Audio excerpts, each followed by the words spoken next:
choisi. C'est ma vie, c'est pas l'enfer, c'est pas le paradis.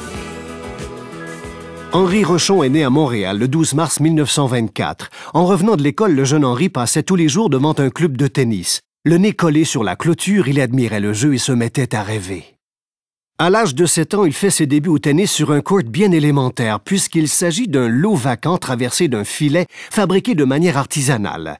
Quelques jeunes en vacances d'été avaient fait en sorte d'aplanir un terrain vague du nord de la ville. Pas de galons, mais simplement des tracés sur la terre fraîche. C'est là où le jeune Rochon, muni d'une raquette valant tout au plus $1, a fait l'apprentissage de ce jeu qui allait devenir la passion de sa vie. Le soir, le jeune Henri soupait très tôt et puis il se rendait au club de tennis Jarry en se précipitant à la course pour voir évoluer les membres du club.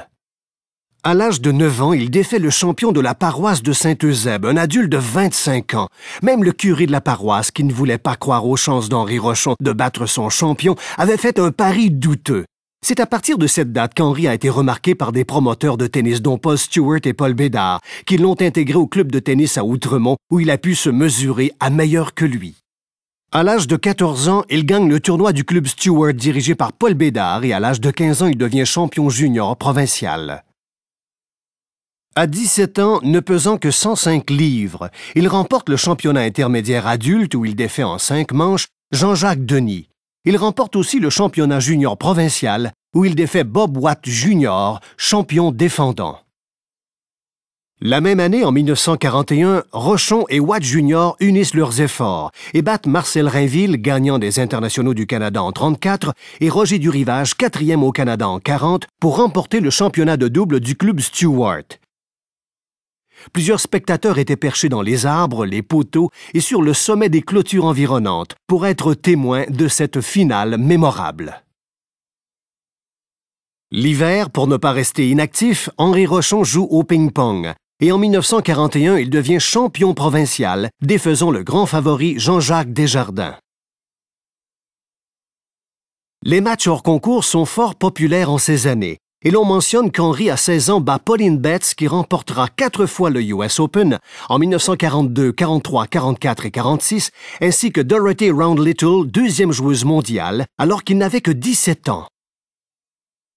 Dans un article de journal du vendredi 12 septembre 1941, on mentionne ceci. Rochon contre Perry.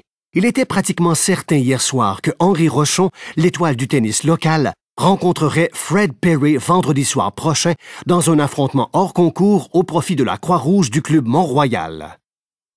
Malgré ses premiers succès, on peut se demander jusqu'où le développement de ce jeune joueur aurait pu aller, n'eût été de la Deuxième Guerre mondiale, qui l'empêcha de progresser contre les meilleurs joueurs mondiaux.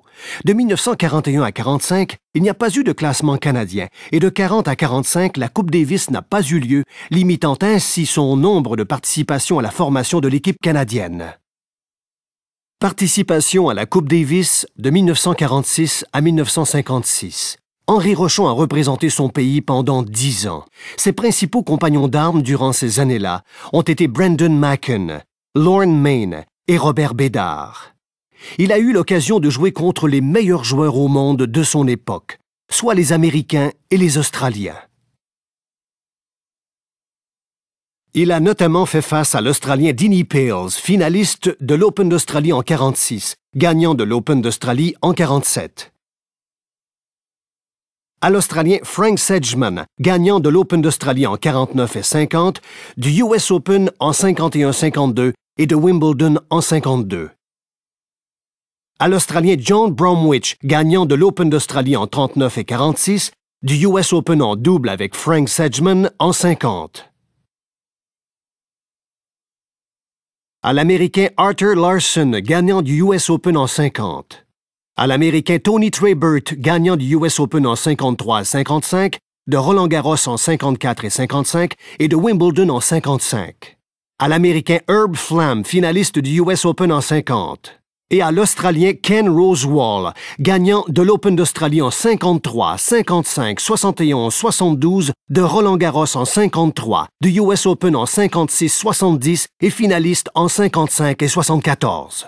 Sa fiche cumulative de 7 victoires et 14 défaites témoigne de ses victoires contre les représentants des Caraïbes, du Mexique, Mario Llamas, Francisco Guerrero, et de Cuba, Ray Garrido, champion des internationaux du Canada en 1959.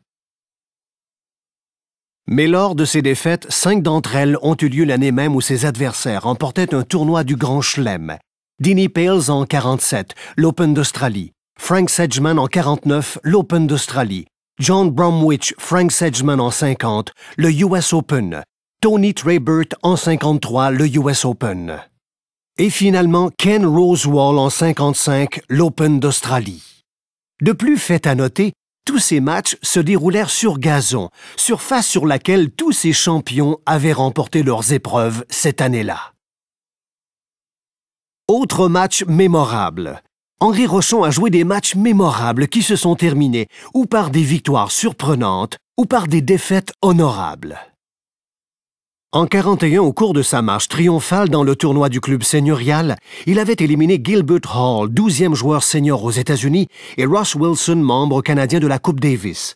En 1942, Henri a battu Fred Kowaleski, 2e joueur junior des États-Unis. Henri était alors âgé de 17 ans et Ross Wilson était classé 3e au Canada en 1940. En 1946, il bat Pierre Péliza, joueur numéro 2 de la France, 6-3, 6-2, lors d'un match hors concours au club de tennis Stewart, et la même année perd contre Marcel Bernard, top 10 mondial, 6-8, 8-6, 3-6. En 1948, lors d'un tournoi au Mexique, Henri a disputé une rencontre très chaude au champion des États-Unis, Frankie Parker, alors que ce dernier l'a défait en 3 manches, 14-12, 12-10, 13-11. Henri mentionnait qu'il s'agissait là de sa meilleure performance lors d'un tournoi en carrière.